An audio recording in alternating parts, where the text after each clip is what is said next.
Mahal kong Jesus, hindi lamang sa banal mong pagpapakasakit ay inalay mo ang iyong buhay upang ako'y tubusin. Lalo pa ay inalay mo ang iyong dugo't katawan upang ako'y makiisa sa iyo.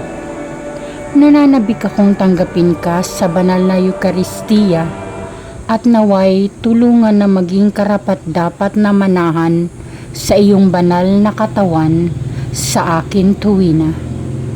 Magkaroon nawa ng sapat na lakas upang pumailalim sa iyong kapangyarihan at manatiling laging tapat sa iyo, lalo pa sa mga oras ng pagsubok at paghihirap.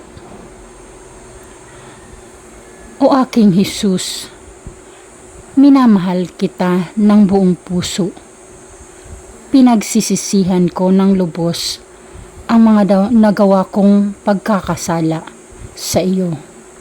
Nawa ay hindi na ako muling magkasala sa iyo. Bigyan mo ko ng biyaya na maging tapat sa iyo tuwina at gawin sa akin ang iyong kalooban.